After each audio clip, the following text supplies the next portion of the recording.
वाढत्या महागाईने त्रस्त झालेल्या प्रेक्षकांचं मनोरंजन करणारी अनेक माध्यम आहेत. नाटक सुद्धा त्यातलंच एक माध्यम. पण पडदा उघडता क्षणीच समोर सादर होणाऱ्या कलाकृतीने केवळ आपलं मनोरंजनच करावं का? नाटकाकडे गांभीर्याने पाहणं, त्याचा विचार करणं हे सध्या प्रेक्षकांना नकोच आहे का? नागपूरमध्ये मी एक प्रयोग केला होता आणि त्यावेळेला दत्तला असं प्रेक्षकातून टाळ्या सुरू झाल्या. मी नाटक बंद केलं, संतापलो प्रेक्षकांवरती आणि मी माझ्या नटांना सांगितलं की पुन्हा पहिल्यापासून हा सीन करा.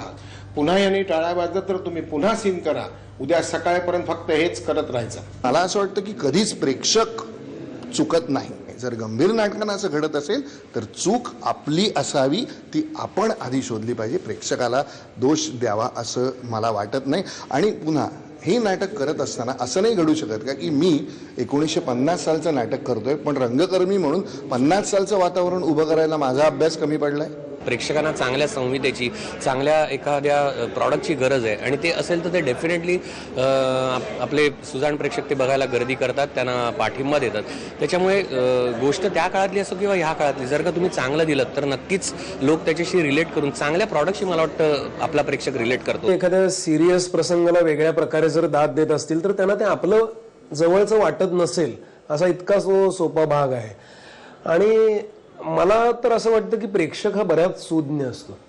माझं स्वतःचं प्रेक्षकांची रिडिंग विषय, कारण मी अतिशय गंभीर नाटकं करून पाहिलेली आहेत. ती अर्थातच इतक्या मोठ्या प्रमाणावर केलेली नाही आहेत ज्याच्यात असंख्य प्रेक्षक असलेल्या, पण तरी एक प्रेक्षकांविषयीचा एक अंदाज असा असतो की त्याला जर त्या नोटला तो बरोबर असला नाटकाच्या, तर त्याला जे बरोबर आहे ते त्याच्यासाठी तो व्यवस्थितच रिॲक्ट होतो. तो चुकीच्या पद्धतीने रिॲक्ट नाही होत.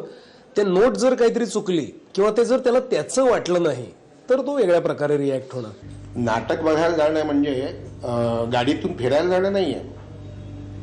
नाटक बघायला जाणं म्हणजे पांढऱ्या चपला घालून आणि फायफाईचं हातात सिगरेट पॅकेट घेऊन असं करत जाणं नाही. आताचा प्रेक्षक सुजाण आहे, त्याला असं कुठेही मध्येच टाळ्या देणं आवडणार नाही किंवा ते तसं करणार नाहीत असं मला वाटतंय, कारण ही सगळी पिढी सुशिक्षित आहे. तसं ते नाटकाचं हे असेल, सिच्युएशन असेल त्याप्रमाणे ऑडियन्स रिॲक्ट होणारच. घरामध्ये पण जुन्या पिढीतले लोक असतातच ना, आजी आजोबा, त्यांचं वागणं जर तुम्हाला हास्यास्पद किंवा हसण्यासारखं वाटत असेल तर मग नाटकातलं पण तसंच होणार. तरुण प्रेक्षकांनी हे नाटक काय आहे ते समजावून घ्यायला पाहिजे, म्हणजे नको त्या ठिकाणी हसण्याचा मोह होणार नाही. जेव्हा मावशी असं म्हणते की मी तुझ्या मुलांच्या कपडे मी धुईन, त्या मुलांच्या कपड्यांचा वास म्हणजे बघ, हे काळीत चिरून काढणारं वाक्य आहे. तिथे हसण्यासारखं काही नाही आहे. याकरता नाटक कसं बघायचं याचं ट्रेनिंगच द्यायला पाहिजे, म्हणजे लोक वेड्यासारखं कुठेतरी हसणार नाही. नाही, मला असं वाटत नाही की प्रेक्षकांना सुजाण करण्याची जबाबदारी किंवा काम आमचं आहे.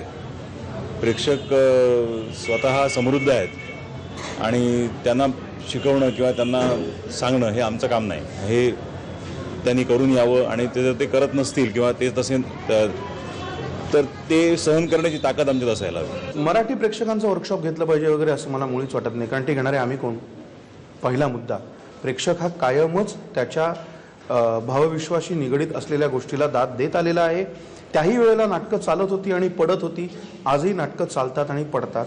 प्रत्येकाला कितीतरी वेळेला असं होतं की स्वतःचं मनोरंजन कितीही करून घ्यायची इच्छा असली तरी त्या टाईपचं मनोरंजन जर अवेलेबल नसेल तर मला तिथे जाणार नाही आहे. मी प्रेक्षकांचं वर्कशॉप घ्यायला पाहिजे असं मी नाही म्हणणार, कारण ज्या पद्धतीने ते प्रेक्षकांसमोर येतं किंवा ज्या पद्धतीने प्रेक्षक रिसीव्ह करतात त्या पद्धतीने ते रिॲक्ट होतात. त्यामुळे मे बी रेफरन्स बदलण्याची गरज असेल किंवा आपण कुठल्या पद्धतीने प्रेक्षकांपर्यंत ते पोहोचवतोय ते आपण पोहोचवू शकलो नसू. मला असं वाटतं की when you are convinced as an actor, as a singer and as a human being, when you are convinced about something, तुम्ही जेव्हा 100% खात्री असते तुम्हाला, तेव्हा तुमच्या कन्व्हिक्शननीच ती गोष्ट समोर आणायची असते.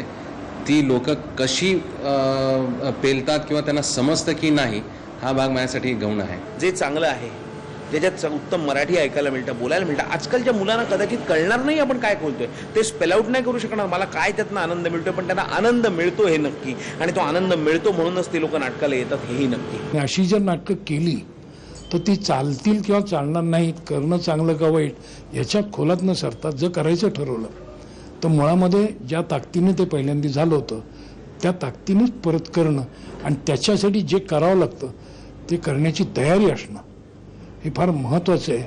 नुसतं व्यावसायिक गणित असून चालणार नाही. एक फार प्रसिद्ध लेखकाचं एक प्रसिद्ध म्हणणं होतं की ज्या दिवशी मी करतो ते सगळ्यांना आवडेल त्या दिवशी मी करायचं बंद करेन.